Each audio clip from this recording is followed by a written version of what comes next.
Hey, I'm glad you had a chance to click on the podcast. This is a three-part series, and so whether this is A, B, or C, we have a unique little progression here of podcasts being released back to back to back.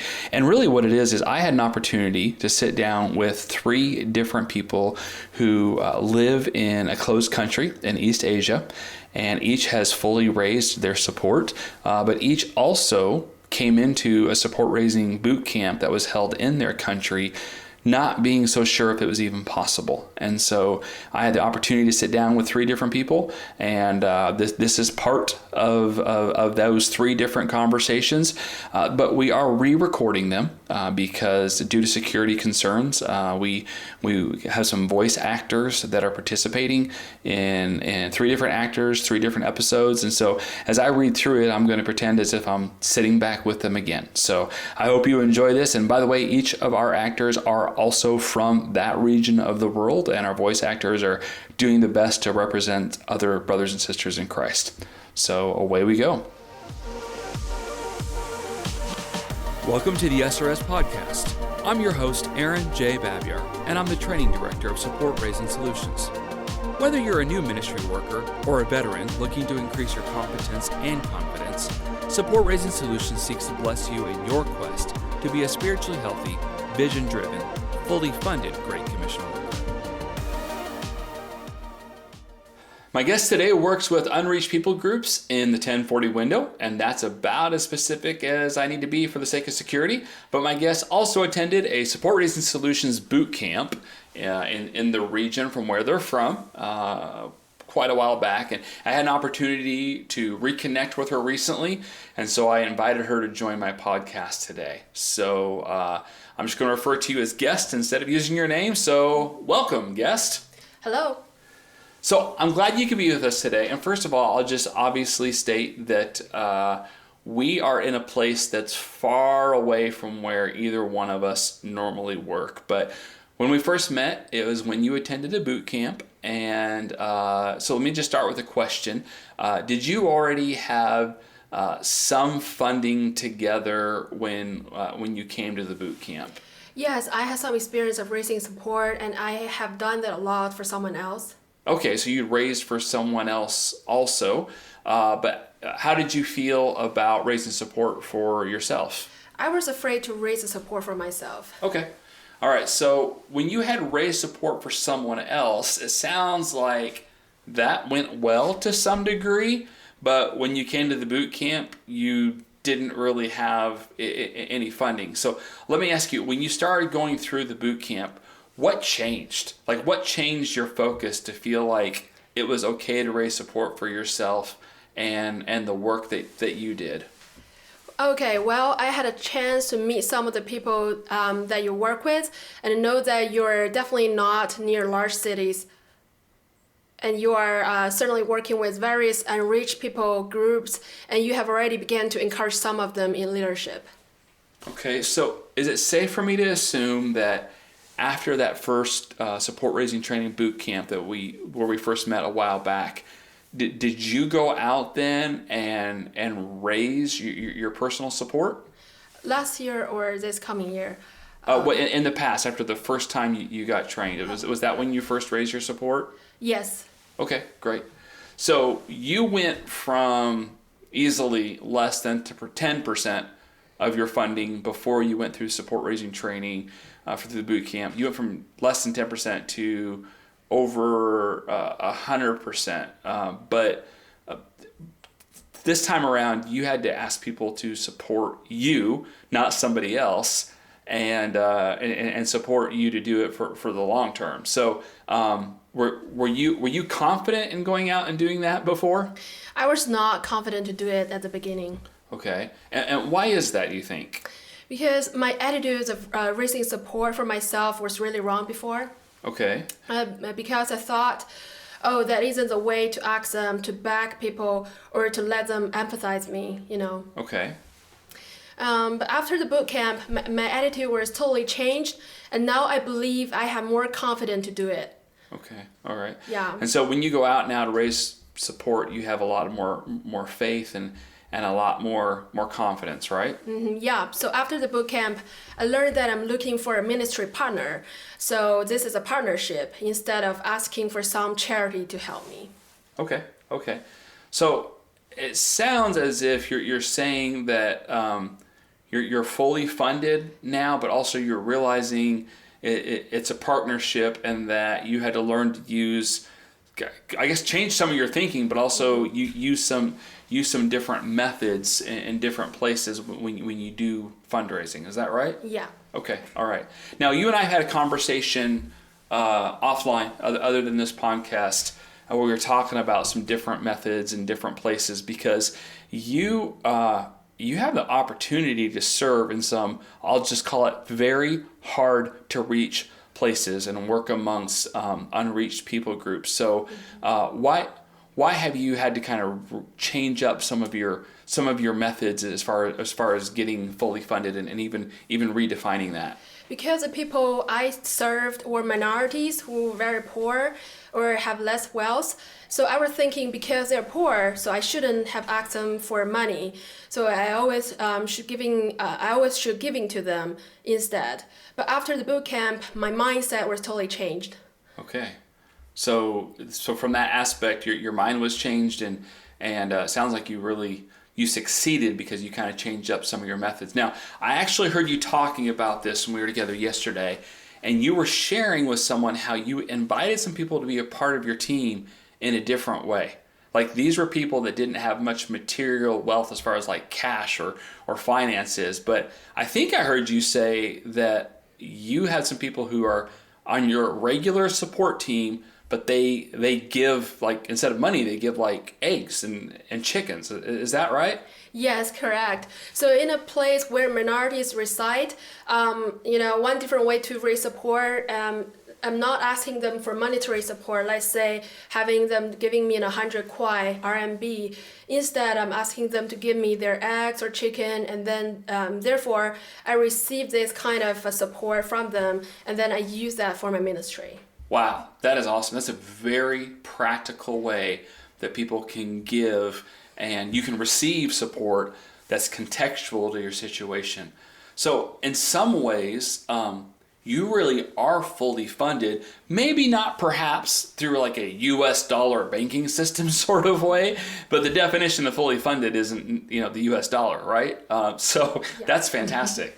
So now I know that even though you and I communicate differently, and I maybe sometimes have a hard time even forming questions because our contexts are so different, you believe the same biblical truth as what I do, is that there are biblical applications to support that just works. It works just as well in the West as it does in the 1040 region or wherever someone works or lives, right? So tell me a little bit more about your context with that. Yeah, biblical truth is biblical truth, and so I can ask for and receive support wherever I am, either in the West or in the East, even it looks differently. Okay, so we really have the same biblical support or approach. We're at the same level, and in many ways, we're just in different contexts, and we use it in different ways, right? Yeah. Okay. You might have heard us mention or refer to SRS Foundations, which is essentially the online preparation for SRS boot camps. It's a tool for leaders within organizations to use in a couple of different ways. For new staff training, as the online training component, which is combined with your own organizational live in-house training, or it can be used as a refresher training for your veteran staff. In order to have access to SRS Foundations, you do need to be an SRS Network member. So I want to follow up here, if it's okay, because I don't know that there's an easy answer. But so please help myself and listeners understand. When I have asked you if you're at full support in the past, I've heard you say no, but I've also kind of heard you say yes. So in reality, just to put that together, you are fully funded. You have people who are giving you finances, but you also have people who give other things other than just finances, right? Yeah. Okay, all right. And is that a consistent thing? Yeah, I can promise that this kind of support, this way they gave me, how they support will not stop.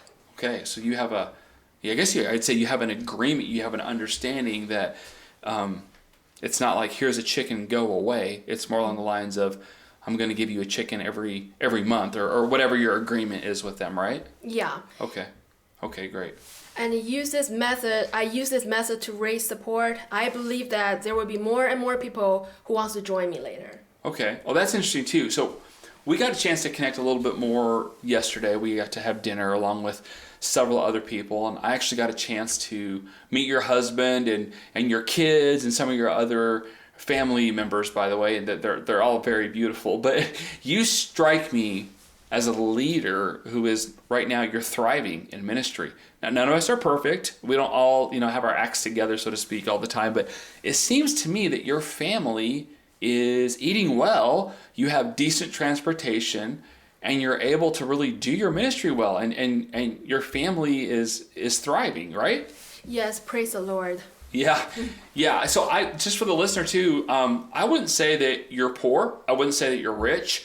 I would simply say that you're thriving in the vision for the ministry God has given you, and your family's thriving as well. So much so though that I know that you actually brought more people to this SRS boot camp. So what is it? Did you bring 5 or 6 people to this training after you went to that one initially? So, and even some of the people that you've brought are from unreached people groups who also need to figure out how to raise their support so they can bring the gospel to more of their own people. Is that right?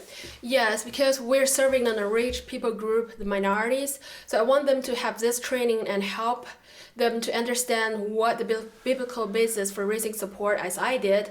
And I was not, I didn't have the idea about it before, but now after the boot camp, I learned it, and I want more people to come and learn this. Yeah, that's amazing. That's amazing. And one of the reasons I'm such a big advocate of the SRS boot camps, first of all, I don't know if people know this, I'm not the one who invented the SRS boot camp. Steve Shadrack and some other people did a lot of work before I began to engage with it and be able to continue to improve it over the years. But one of the reasons I just love it when I came across it is because it seems to really do a great job of helping people to transform their hearts and minds. It changes them. It helps them realize that it's not just about them getting money for missions. It's a blessing. It's a blessing to others as you invite them to partner and join with you. So you've experienced that as well, haven't you? Yes, I did.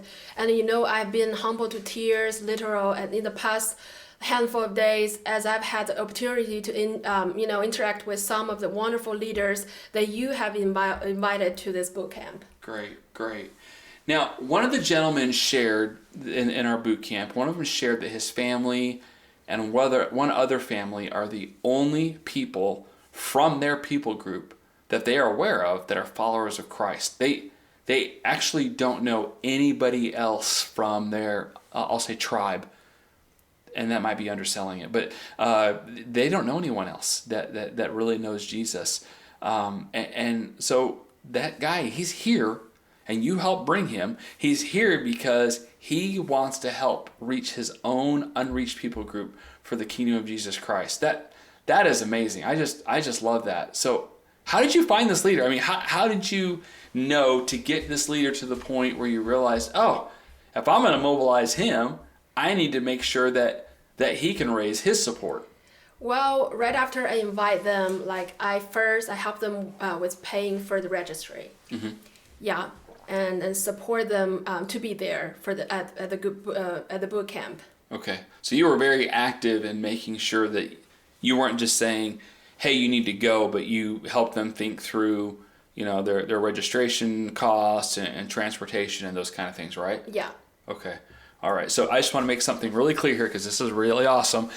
You are a supported missionary who started supporting other people you want to become missionaries, right? Yes, because I believe this is a great investment. Yeah, wow. And honestly, I after this trip, I think that this is going to help these leaders in their spiritual life. It's going to help them. It's going to help them with their families. It's going to help them with doing the ministry of reaching their people groups. Would you agree? Yes, both for their spiritual life and their family. Okay, great. All right. So when they go back and they start to raise support and they're thriving their spiritual life and their family, that's a really pioneering work. That's very cutting edge of helping reach every tribe, tongue, and nation for Jesus Christ. So, wow, I just so appreciate you and the work that you have done for your own family, your own ministry, but even for you getting others involved in this and seeing outside of just like, your ministry. I'm not saying your ministry is tiny. It's not a tiny ministry, but you're seeing mobilization. You're seeing the spread of the gospel of Jesus Christ beyond just the people that you get to talk to, right? Yeah, and I'm honored to be able to be a part of this, to serve God and to honor Him too. Yeah. Well, it's an honor for us to be a part. So thank you for trusting Support Raising Solutions to help you, and thank you for coming back and telling us how much it did help you, and for bringing others to help them as well. So, all right, I have another question for you. What would you tell someone who would say, "Oh, raising personal support, that's just for rich white American people"? What would you say to somebody who tried to tell you that? Well, I believe whoever say that need to have their mindsets changed. Okay, well, I agree, and I'm seeing evidence of it. It's awesome. So thank you so much for joining us for the SRS podcast today. It's an honor and a pleasure to be able to get to know you, to be able to spend more time with you and your husband and family. And wow, I'm so glad that you're here. Thank you. You're welcome. Thanks for joining us for this episode. We would love to hear your ideas for future content. Please visit supportraisingsolutions.org/feedback to share your thoughts and questions. Also, wherever you download your podcast from, be sure to subscribe for future episodes and come back each week to gain more insight into the process of building and maintaining your personal support team.